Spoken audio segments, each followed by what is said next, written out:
আসসালামু আলাইকুম। কেমন আছেন আপনারা? আশা করি অনেক অনেক ভালো আছেন।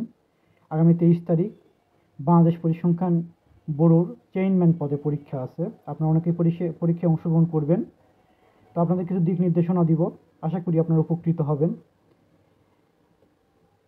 এই পরীক্ষাটা 40 মার্চের হবে এবং এই পরীক্ষায় 3টা বিষয় থাকবে।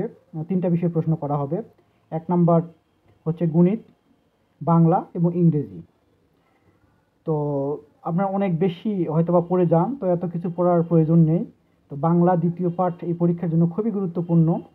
বাংলা দ্বিতীয় পাঠ থেকে নির্দিষ্ট কিছু বিষয় পড়লে আপনারা ভালো করবেন ইনশাআল্লাহ। এর মধ্যে বিপরীত শব্দ আছে, আপনারা অবশ্যই পড়বেন।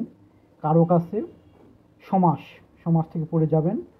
পাশাপাশি আপনারা সমার্থক শব্দ পড়বেন, সন্ধি পড়বেন, আর এক কথায় প্রকাশ পড়বেন।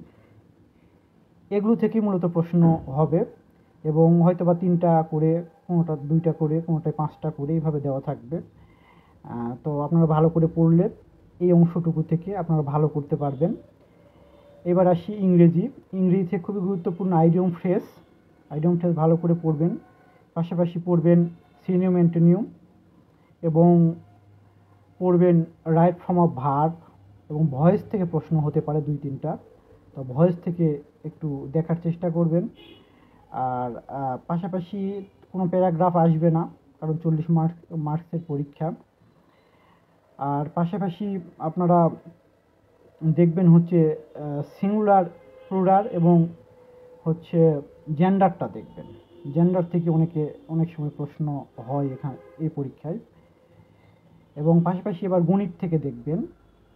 গণিত থেকে দেখবেন আপনারা শতকরা দেখবেন, লাভ ক্ষতিটা ভালো করে দেখবেন, পরিমাপ সম্পর্কিত প্রশ্নগুলো দেখবেন এবং নৌকার অঙ্ক, ট্রেনের অঙ্ক দেখবেন, মান নির্ণয়ের অঙ্ক দেখবেন, উৎপাদক বিশ্লেষণটা ভালো করে দেখবেন এবং পাশাপাশি খুবই গুরুত্বপূর্ণ যেটা, আপনারা বৃত্ত সম্পর্কিত এবং বর্গ সম্পর্কিত প্রশ্ন দেখবেন, অঙ্ক দেখবেন। এইখান থেকে কিন্তু অবশ্যই প্রশ্ন হবে বর্গ এবং বৃত্ত সম্পর্কে। এই প্রশ্নগুলো ক্লিয়ার করে পড়বেন, মানে এই অঙ্কগুলো ক্লিয়ার করে দেখে যাবেন ইনশাল্লাহ। আমি যে এতক্ষণ যে বিষয়গুলোর কথা উল্লেখ করলাম, এই বিষয়গুলো ভালো করে দেখবেন। এর মধ্যে আপনারা 100% কমন পাবেন ইনশাআল্লাহ। ভালো থাকবেন। ধন্যবাদ। আসসালামু আলাইকুম।